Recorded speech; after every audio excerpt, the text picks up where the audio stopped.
There was something quietly magical about the Wii's quieter corners, hidden RPGs that didn't explode in sales, but whispered stories into your hands. These games didn't make the headlines, but they carried soul, games with unusual worlds, minimalist design, or gameplay experiments that dared to be different. Today, I want to take you on a journey through 7 lesser-known Wii RPGs that deserve your attention, titles that may have flown under the radar, but still offer pure, unfiltered role-playing magic. Earthseeker. This is a game with a tragic heart. Released only in Japan in 2011, it's an action RPG from Crafts and Meister, a studio formed by veterans of Capcom. Humanity's home was lost, artifacts from Earth scattered across an alien planet after a crash landing. The world is lush but dangerous, populated by monsters and strange, guardian creatures. As the player, you explore vast landscapes, recover relics, and slowly rebuild a sense of connection to a world that was once familiar. Its combat is not flashy, but deliberate.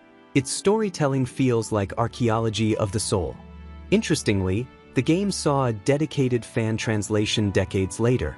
It's a testament to how deeply some players resonated with its quiet ambition, despite the language barrier. And while it may take around 65 hours to complete, according to player reports, those hours are spent in reflection, gathering lost pieces, restoring a shattered civilization. Next on our list is Final Fantasy Crystal Chronicles, The Crystal Bearers. This isn't a standard turn-based Final Fantasy. Instead, it blends adventure and action, built around motion controls.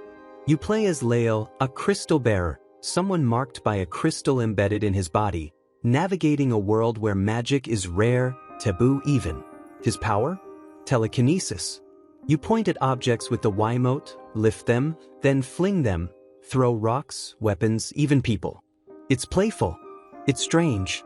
It's deeply physical. But there is also loneliness. Lael is not embraced, he is feared. As you explore, flying on airships, skimming over open terrain, there's a sense of melancholic freedom. The game's reception was mixed. Critics appreciated the experimental approach but didn't always land. Still, for many, the real charm lies in its ambition, in the way it experiments with what an RPG can feel like when movement, gravity, and playfulness become its magic.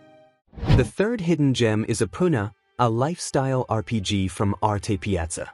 Here, the journey doesn't begin with a prophecy or a war. Opoona's adventure begins as a boy separated from his family, stranded on the planet Landroll after a mysterious accident. But this is not a battle-first story. Instead, Opoona must build a life. He gets a job, earns licenses, makes friends, and gradually pieces together his past. Combat exists, but it's quirky, energy bonbons, flung via the nunchuck, where you can control their arc in mid-flight. It's playful, but not shallow. It rewards patience and creativity. Critics noted that its pacing can feel slow, that the tasks can seem mundane. But for those drawn to relationships, world-building, and introspection, Opoona offers a gentle, heartfelt adventure.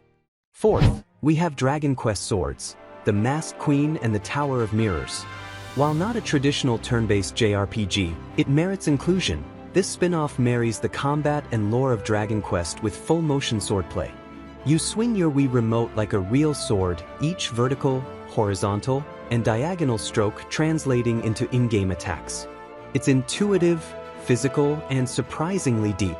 The narrative is stripped down yet emotive, a young boy embarking on a rite of passage, the Walk of the Worthy, only to become entangled in a deeper conflict involving a masked queen and a mysterious tower.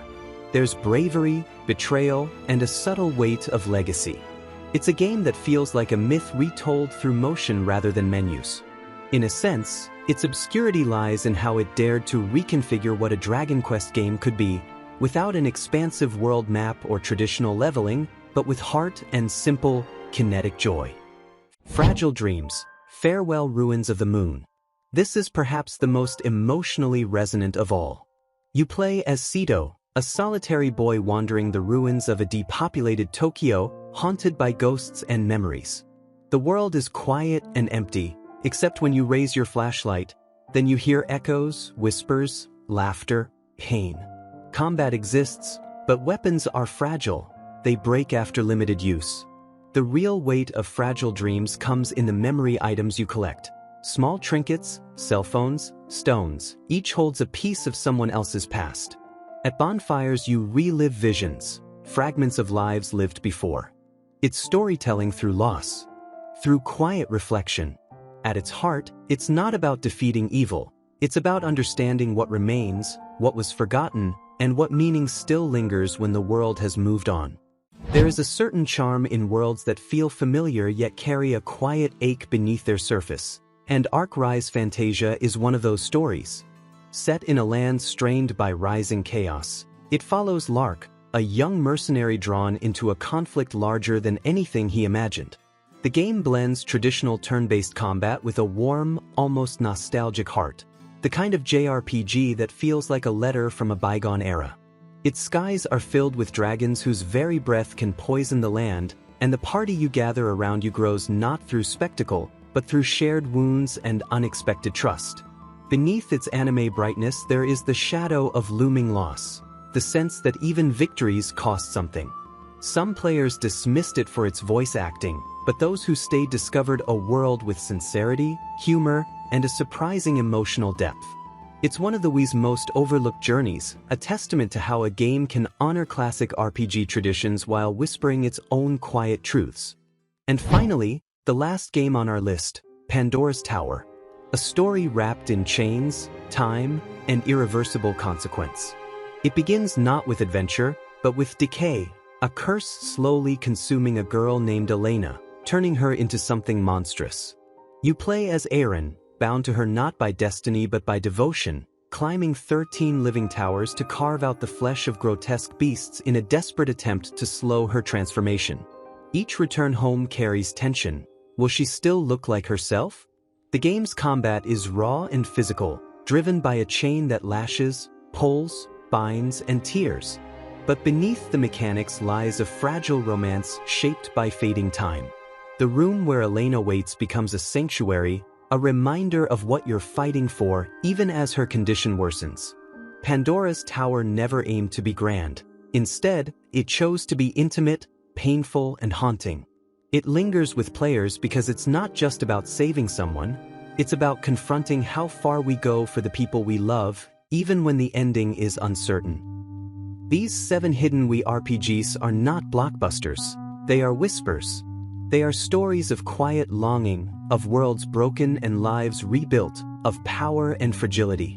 Rediscovering them is like finding old letters in a dusty drawer. The ink might be faded, but the feeling still resonates. They remind us that RPGs can be soulful, intimate, and deeply human, even on a console known for its party games and family fun. Sometimes, the most extraordinary journeys are the quietest.